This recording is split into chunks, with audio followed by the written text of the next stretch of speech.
అందరికీ నమస్కారం. Welcome to king weather updates.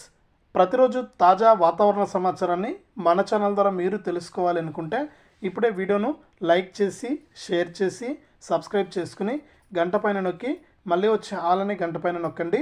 ఇక మన ఆంధ్రప్రదేశ్ రాష్ట్ర వ్యాప్తంగా మరి కాసేపట్లో ఈరోజు సాయంత్రం 4 నుంచి లేదా రాత్రి 9 గంటల నుంచి కూడా వర్షాలు అయితే కురవబోతున్నాయి. ఏ జిల్లాల్లో వర్షాలు కురుస్తాయనేది వాతావరణ శాఖ ఇచ్చినటువంటి రిపోర్టు ప్రకారం మీకు తెలియజేస్తాను. అలాగే మనకు తెలంగాణ రాష్ట్ర వ్యాప్తంగా హైదరాబాద్ వాతావరణ కేంద్రం ఇచ్చినటువంటి రిపోర్ట్ని అయితే మీకు ఇక్కడ చదివి వినిపించడం జరుగుతుంది. దయచేసి ప్రతి ఒక్కరు కూడా వీడియోను లైక్ చేయండి, షేర్ చేయండి. ఇలాంటి మరెన్నో వీడియోల కోసం ఇప్పుడే మన ఛానల్ను సబ్స్క్రైబ్ చేసుకుని పక్కనే వచ్చే గంట పైన నొక్కి మళ్ళీ వచ్చే ఆలనే గంట పైన నొక్కి ప్రతి వీడియోను కూడా మీరు అందరికంటే ముందుగానే మీ ఫోన్లోనే నోటిఫికేషన్ లేదా మెసేజ్ రూపంలో అయితే తెలుసుకుంటారు.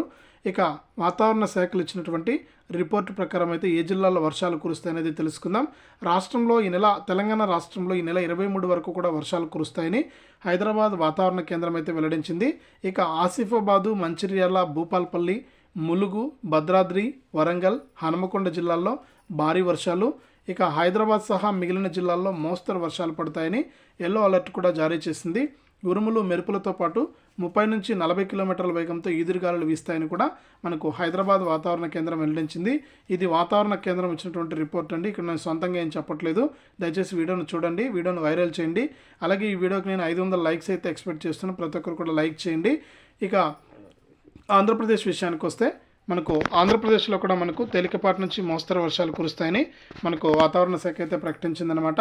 ఇక ఏపీలో చూసుకుంటే రాయలసీమ జిల్లాలు, అలాగే మనకు ఉత్తరాంధ్ర, దక్షిణాంధ్ర జిల్లాల్లో కూడా మనకు ఉత్తర కోస్తా, దక్షిణ కోస్తా జిల్లాల్లో కూడా వర్షాలు కురుస్తాయని వాతావరణ శాఖ అయితే ప్రకటిస్తుంది. కాబట్టి 2 తెలుగు రాష్ట్రాల్లోనూ వాతావరణ పరిస్థితులు ఈ విధంగా ఉన్నాయి. కాబట్టి ప్రతి ఒక్కరు కూడా వీడియోను లైక్ చేసి షేర్ చేసి సబ్స్క్రైబ్ చేసుకుని సపోర్ట్ చేయండి.